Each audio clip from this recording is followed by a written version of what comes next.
Whoa. I'm running short of words right now, but I cannot afford this because I have to speak. Thank you so much for all the love, for all the warmth. Thank you for accepting me. Thank you very much.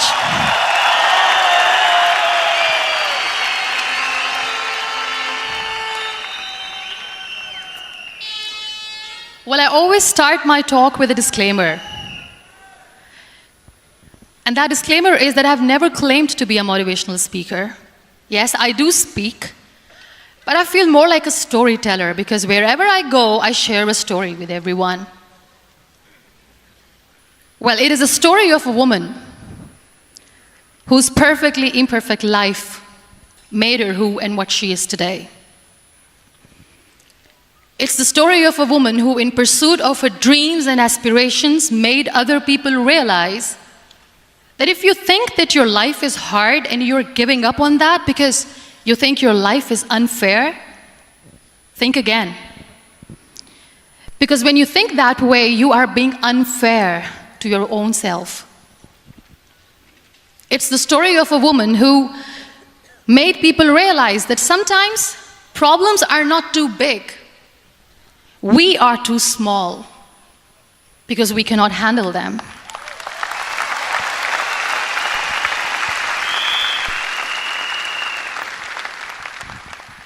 It is the story of a woman who with time realized that real happiness doesn't lie in success, money, fame. It lies within. Real happiness lies in gratitude. So I am here, and I'm going to share the story of that woman. That is my story. The story of gratitude.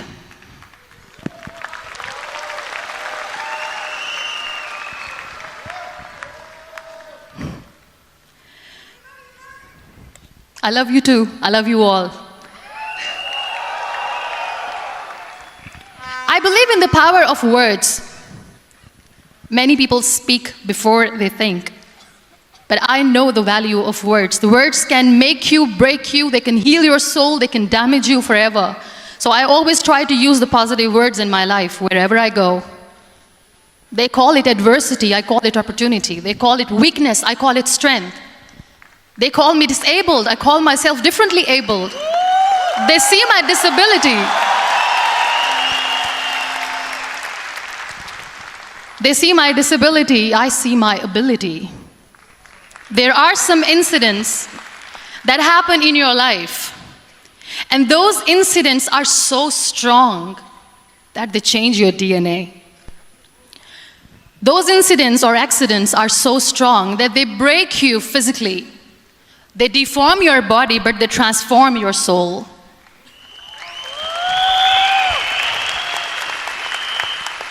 Those incidents break you, deform you, but they mold you into the best version of you. And the same thing happened to me. And I'm going to share what exactly happened to me. I was 18 years old when I got married. And this thing I'm sharing for the very first time on an international level. I was 18 years old when I got married. I belonged to a very conservative family, a Baloch family, where good daughters never say no to their parents. My father wanted me to get married. And all I said was, if that makes you happy, I'll say yes. And of course, it was never a happy marriage. Just about after 2 years of getting married, about 9 years ago, I met a car accident. Somehow my husband fell asleep and the car fell in the ditch. He managed to jump out, saved himself. I'm happy for him. But I stayed inside the car and I sustained a lot of injuries. The list is a bit long. Don't get scared.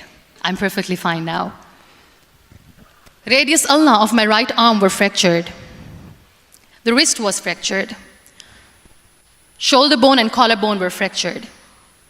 My whole rib cage got fractured. And because of the rib cage injury, lungs and liver were badly injured. I couldn't breathe. I lost urinary bowel control. That's why I have to wear the bag wherever I go. But that injury that changed me and my life completely as a person and my perception towards living my life was the spine injury. 3 vertebrae of my backbone were completely crushed, and I got paralyzed for the rest of my life. So this accident took place in a far-flung area in the outskirts of a very small province, Balochistan, where there was no first aid, no hospital, no ambulance. I was in the middle of nowhere in that toppled car. Many people came to rescue. They gave me CPR. They dragged me out of the car. And while they were dragging me out, I got the complete transection of my spinal cord.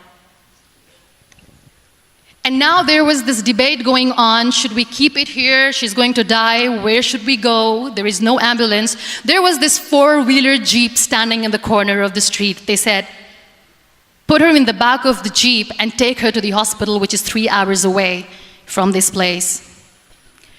And I still remember that bumpy ride. I was all broken. They threw me at the back of the Jeep and they rushed me to the hospital. That is where I realized that my half body was fractured and half was paralyzed. I finally ended up in a hospital where I stayed for 2.5 months. I underwent multiple surgeries.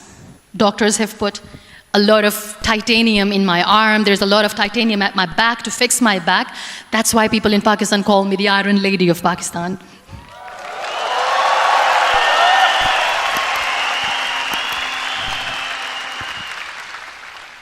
Sometimes I wonder how easy it is for me to describe all this all over again. And somebody has rightly said that when you share your story and it doesn't make you cry, that means you have healed.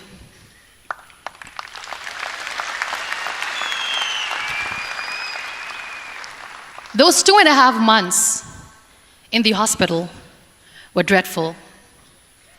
I will not make up stories just to inspire you. I was at the verge of despair. One day, doctor came to me and he said, well, I heard that you wanted to be an artist, but you ended up being a housewife. I have a bad news for you. You won't be able to paint again because your wrist and your arm are so deformed, you won't be able to hold a pen again. And I stayed quiet. Next day, doctor came to me and said, your spine injury is so bad, you won't be able to walk again. I took a deep breath and I said, it's all right. The next day, doctor came to me and said, because of your spine injury and the fixation that you have in your back, you won't be able to give birth to a child again. That day, I was devastated. I still remember, I asked my mother, why me? And that is where I started to question my existence. Why am I even alive? What's the point of living? I cannot walk, I cannot paint, fine, I cannot be a mother. And we have this thing in our heads, being women, that we are incomplete without having children. I am going to be an incomplete woman for the rest of my life. What's the point? People are scared. They think that I will get divorced. What is going to happen to me? Why me? Why am I alive? We all try to chase this tunnel. We all do this because we see light in the end of the tunnel, which keeps us going. My dear friends, in my situation, there was a tunnel that I had to roll on, but there was no light. And that is where I realized that the words have the power to heal the soul. My mother said to me, this too shall pass. God has a greater plan for you. I don't know what it is, but He surely has.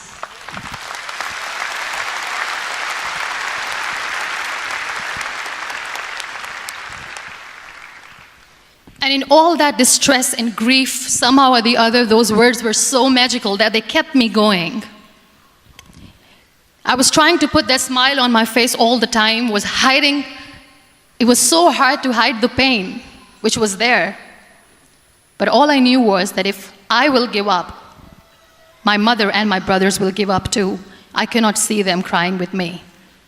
So what kept me going was, one day I asked my brothers, I know I have a deformed hand, but I'm tired of looking at these white walls in the hospital and wearing these white scrubs. I'm getting tired of this. I want to add more colors to my life. I want to do something. Bring me some colors. Bring me some small canvas. I want to paint. So the very first painting I made was on my deathbed, where I painted for the very first time. It was not just an art piece or just my passion. It was my therapy. What an amazing therapy it was. Without uttering a single word, I could paint my heart out. I could share my story. People used to come and say, what lovely painting, so much color. Nobody could see the grief in it. Only I could. So that's how I spent 2.5 months in my hospital, crying, never complaining or whining, but painting. And then I was discharged, and I went back home. And I went back home, and I realized that I have developed a lot of pressure ulcers on my back and on my hip bone. I was unable to sit. There were a lot of infections in my body, a lot of allergies. So doctors wanted me to lie down on the bed straight for not 6 months, for not 1 year, for 2 years. I was bedridden, confined in that one room, looking outside the window, listening to the birds chirping, and thinking maybe there will be a time when we'll be going out with the family and enjoying the nature. That was the time where I realized how lucky people are, but they don't realize. That is the time where I realized that the day I'm going to sit, I'm going to share this pain with everyone to make them realize how blessed they are, and they don't even consider them lucky. There are always turning points in your life. There was a rebirth day that I celebrated. After 2 years and 2.5 months, when I was able to sit on a wheelchair, that was the day when I had the rebirth. I was a completely different person. I still remember the day I sat on the wheelchair for the first time, knowing that I'm never going to leave this, knowing that I won't be able to walk for the rest of my life. I saw myself in the mirror, and I talked to myself. And I still remember what I said. I cannot wait for a miracle to come and make me walk. I cannot sit in the corner of the room crying, cribbing, and begging for mercy because nobody has time. So I have to accept myself the way I am. The sooner, the better. So I applied the lip color for the first time.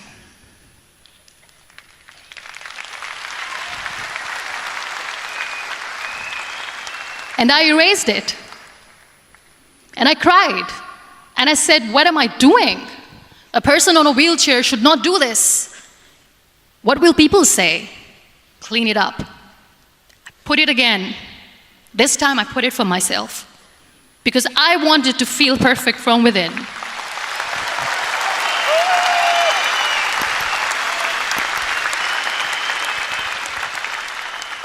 And that day I decided that I'm going to live life for myself.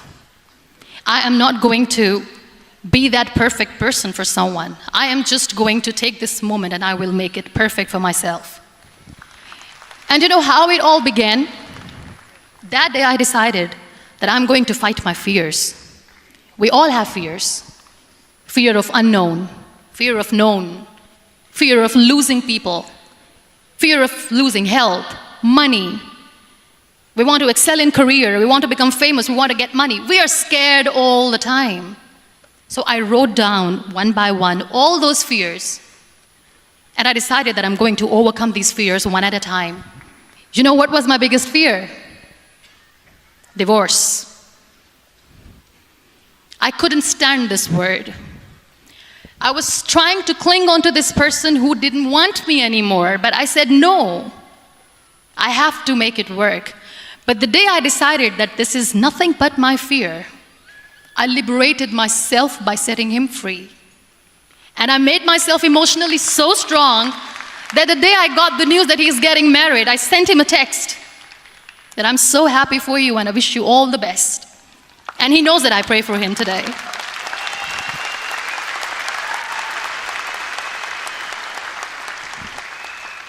My biggest fear, number 2, was I won't be able to be a mother again. And that was quite devastating for me. But then I realized there are so many children in the world, all they want is acceptance. So there is no point of crying, just go and adopt one. And that's what I did.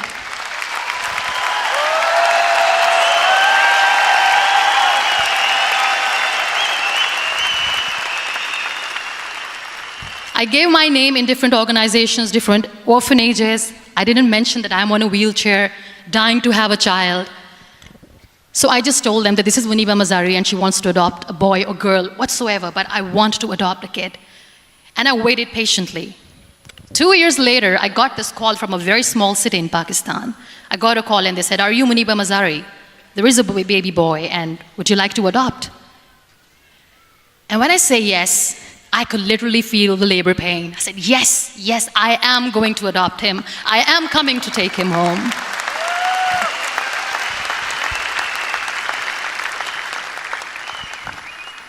And when I reached there, the man was sitting and he was looking at me from head to toe. And in back of my head, I kept thinking that, oh my God, he is going to say she's on the wheelchair, she doesn't deserve it. How is she going to take care of him? And I looked at him and I said, do not judge me because I'm on the wheelchair. But you know what he said? He said, I know you will be the best mother of this child. You both are lucky to have each other.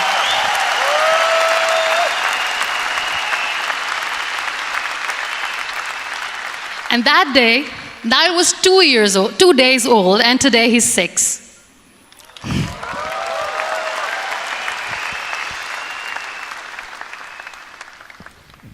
You'll be surprised to know another bigger fear that I had in me. It was facing people. I used to hide myself from people. When I was on bed for 2 years, I used to keep the door closed. I used to pretend that I'm not going to meet anyone, tell them that I'm sleeping. You know why? Because I couldn't stand that sympathy that they had for me. They used to treat me like a patient. When I used to smile, they used to look at me and say that, you're smiling, are you okay?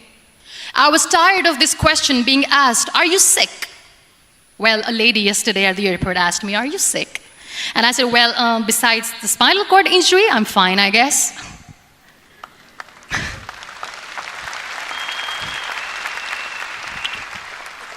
But those are really cute questions. They never used to feel cute when I was on the bed. So I used to hide myself from people, knowing that, oh my God, I'm not going to see that sympathy in their eyes. It's all right. And today I'm here speaking to all these amazing people because I have overcome the fear.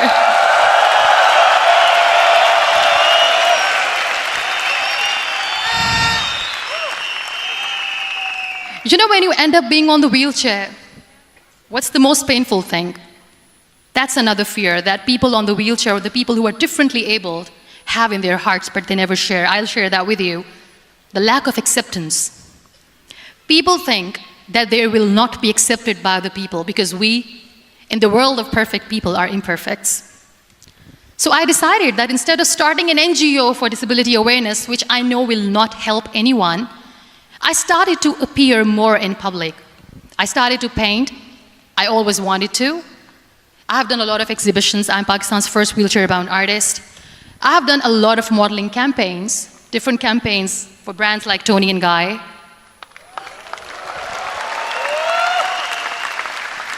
I have done some really funny, breaking the barriers kind of modeling. There was this one by the name Clown Town where I became a clown because I know that clowns have hearts too. And then I also decided that if I really want to make the difference, I am not going to let people use me for their polio campaigns where they will make you a victim and an emblem of misery and mercy and will say that, you know what, give polio drops to your children or they'll become like this girl. I decided that I'm going to join the national TV of Pakistan as an anchor person, and I've been doing a lot of shows for the last 3 years.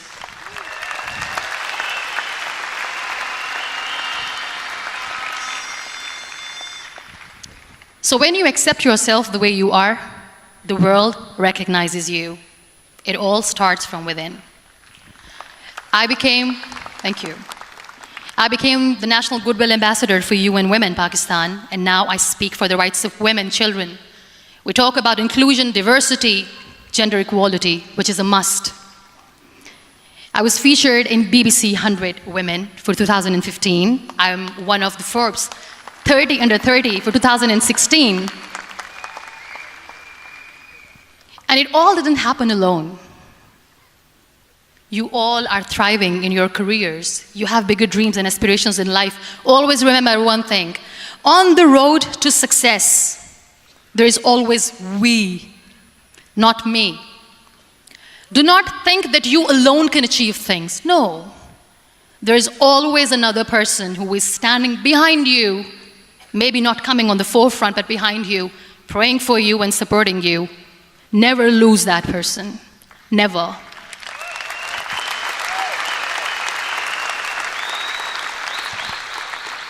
No matter how much I say that I couldn't find a hero, so I became one, I still want to recognize those 3 people in my life who literally changed my life completely, and I get inspiration from them every single day.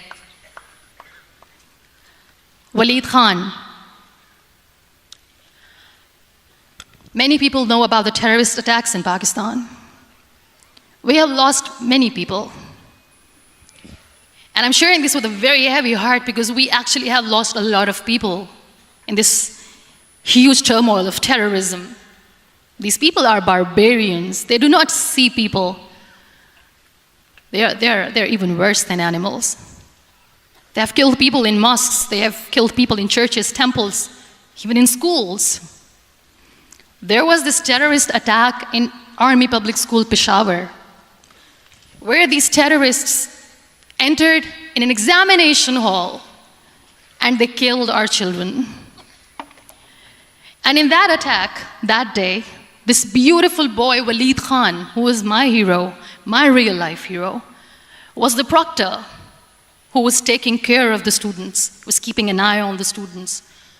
Those barbarians shot him 3 times in the face, 5 times on his body, and he fell down.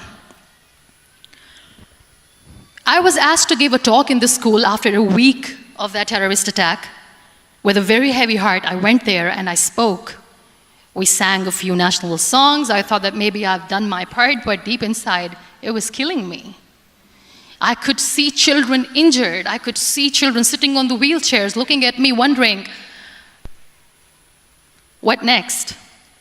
What was our fault? Just because we were here to give examination, we have been shot.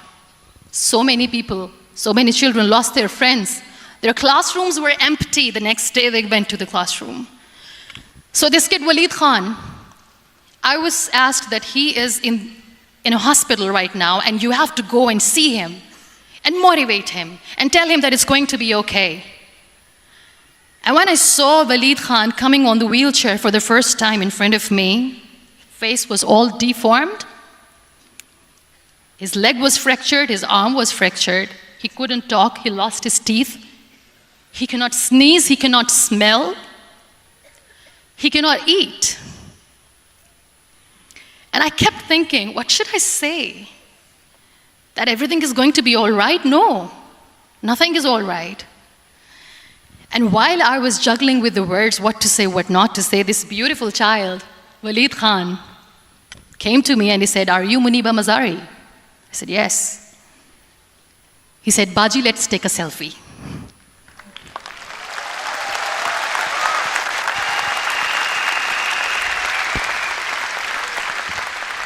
And with that beautiful, toothless smile of Waleed Khan, we took that beautiful selfie that I still have with me. I don't share that here because he was in a very bad shape that time. And that is where I realized that when I was thinking too much about his deformities, he's happy with himself. He doesn't even care. Because today he goes in the same school, and when somebody asks him that what happened to your face, why so many scars, you know what he says? "These scars are my medals and I wear them with pride."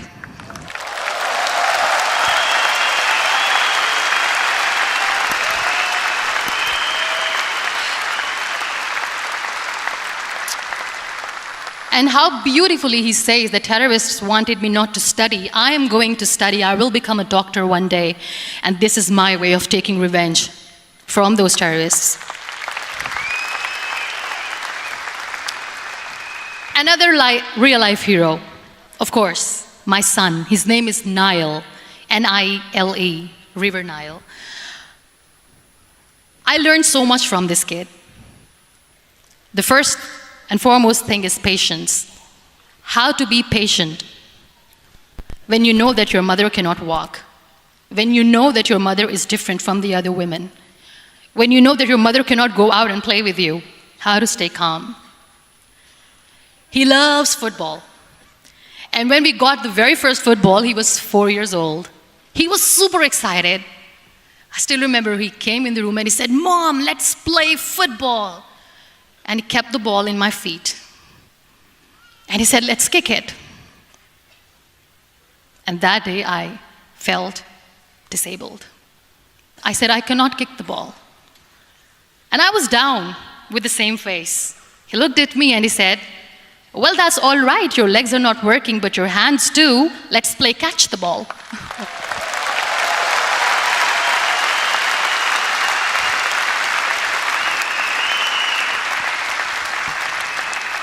You know what? That day he made me realize that when you think your glass is half empty, come on, your glass is half full. It's all in here and here. Last but not least, the woman who made me realize that heroes have no gender. The woman who believed in me even when I was completely at the verge of despair, where everybody left, she was there. And every time I looked at her, without saying anything, she used to look at me and said, "This too shall pass. God has a bigger plan. And one day you will say that, oh my God, that is why God has chosen me." She never cried in front of me. She has always said that there will be haters, there will be naysayers, there will be disbelievers, and then there will be you proving them wrong. My mother.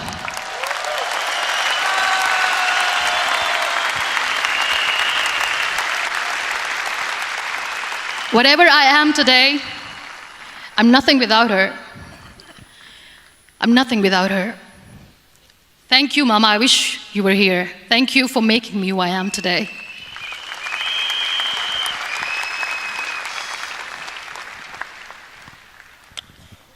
You know what? We human beings have a problem. Out of many problems, there is one more, and this is a self-created one. We always expect ease from life. We have this amazing fantasy about life. This is how things should work. This is my plan. It should go as per my plan.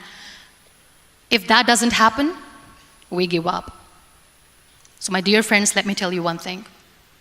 I never wanted to be on the wheelchair. Never thought of being on the wheelchair. I was always aspiring to do bigger things, but had no idea that for that I have to pay the price to be where I am today. It's a very heavy price. This life is a test and a trial, and tests or trials are never supposed to be easy. So when you're expecting ease from life, and life gives you lemons, then you make the lemonade, and then do not blame life for that, because you were expecting ease from a trial. Trials make you a stronger, better person. Life is a trial, and with time you realize that.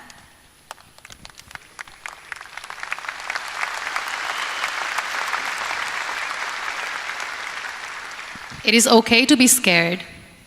It is okay to cry. Everything is okay, but giving up should not be an option. They always say that failure is not an option. Failure should be an option, because when you fail, you get up, and then you fail, and then you get up, and that keeps you going. That's how humans are strong.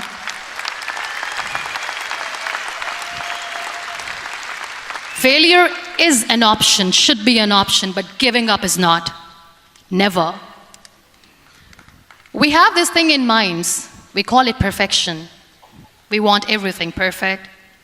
We want ourselves to be perfect. There is this image in our head about everything. Perfect life, perfect relationships, perfect career, perfect amount of money that we need to earn no matter what. Nothing is perfect in this world. We all are perfectly imperfect, and that is perfectly all right. That's all right. We were sent here not to become the perfect people. Those people who tell you how to look perfect, even those people are imperfect. Trying to fight this fear of looking imperfect. I used to be perfect. I still remember. I got this compliment years ago when I used to walk. Oh my God, look at you. You're fair, you're tall, you're perfect. Look at me now. You're still perfect. Only the perfect eyes can see that. Only the perfect eyes will see that. Only the perfect eyes will see that. So yes, in all those imperfections, you have to listen to your heart. You don't have to look good for people. You don't have to be perfect just because other people want you to be perfect. If your soul is perfect from within, that's all right. This is all what you want. This is all what you need to be. Our society has made very weird kind of norms to look perfect and great. For men, it's different. For women, it's different. We think too much about what people say. We listen to ourselves too little. You know what makes you perfect? When you make someone smile. You know what makes you perfect? When you try to do something good for the people around you. You know what makes you perfect? When you feel someone's pain. And how beautiful pain is that it connects you with people. No other medium can connect you with others but pain. That's why I always say that I'm in pain, and that's a blessing in disguise for me. Today, just because I'm in pain and I'm on the wheelchair, I work for children. Being the head of CSR for a company, we conduct medical camps in far-flung areas of Pakistan where so many kids die because they don't have medical facilities. And I personally believe just because they cannot afford to live doesn't mean we'll let them die. So we give them money, we give them medical treatment, we try to heal their wounds, physical and emotional. And I also work for the beautiful people, we call them third gender, the transgender community of Pakistan. You know what connects me with them? All my imperfections. When I go and I hug them, they never judge me. And this very good friend of mine, her name is Bijli. Bijli means electricity. She calls herself electricity. And I said, are you electricity? She says, no, I'm lightning. I'm as strong as lightning. Because we have very bad power outage, so she doesn't want me to call her electricity. So she says, I am very strong. I'm thunder, I'm lightning. She came to me, and the first time I hugged her, she said, you are just like me. And I said, yes, I am like you. Because to people, we are so imperfect. So how beautiful these imperfections are, that because of these imperfections you can connect with people. Then why are we all running after being perfect?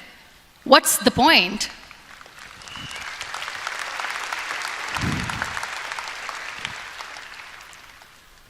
Every time I go in public, I always smile. There's always a big toothy smile on my face, and people ask me, don't you get tired of smiling all the time? What's the secret?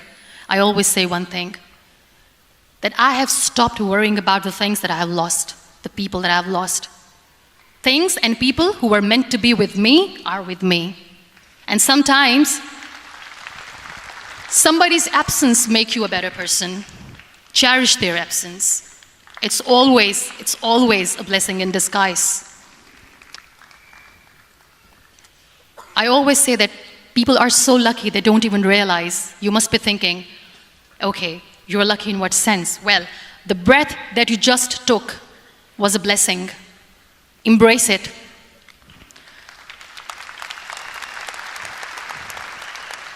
There are so many people in the world who are dreaming to live a life that you are living right now. You have no idea. Embrace each and every breath that you are taking. Celebrate your life. Live it. Don't die before your death.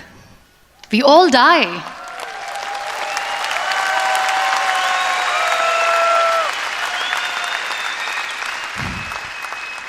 We live this one routine of a day for 75 years and we call it life. No, that's not life. If you're still thinking why you have been sent here, if you're still juggling with the concept of why you are here, you haven't lived yet. You work hard, you make money, you do it for yourself. That's not life. You go out, you seek for people who need your help, you make their lives better. You become that sponge which can absorb all the negativity, and you become that person who can emit beautiful, positive vibes. And when you realize that you have changed someone's life, and because of you, this person didn't give up, that is the day when you live. Always.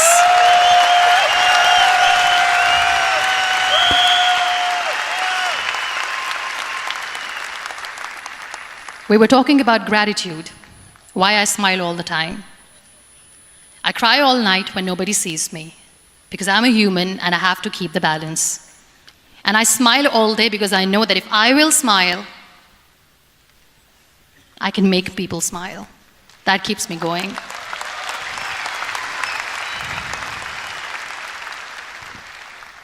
Be grateful for what you have, and you will always, always end up having more. But if you'll cry and if you'll crib for the little things that you don't have or the things that you have lost, you will never ever have enough. Sometimes we are too busy thinking about the things that we don't have that we forget to cherish the blessings that we have. I'm not saying that I'm not healthy and that makes me unlucky, but yes, it is hard. It is hard when I say that I cannot walk. It is hard to say when I wear this bag. It hurts. But I have to keep going, because never giving up is the way to live, always.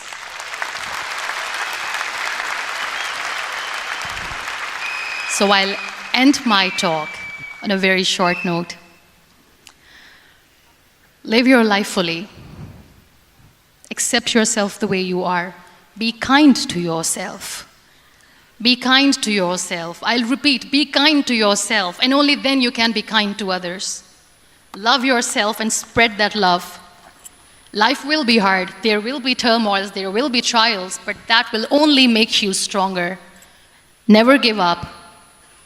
The real happiness doesn't lie in money or success or fame. I have this all, I never wanted this. Real happiness lies in gratitude. So be grateful, be alive, and live every moment. Thank you so much, everyone. Thank you.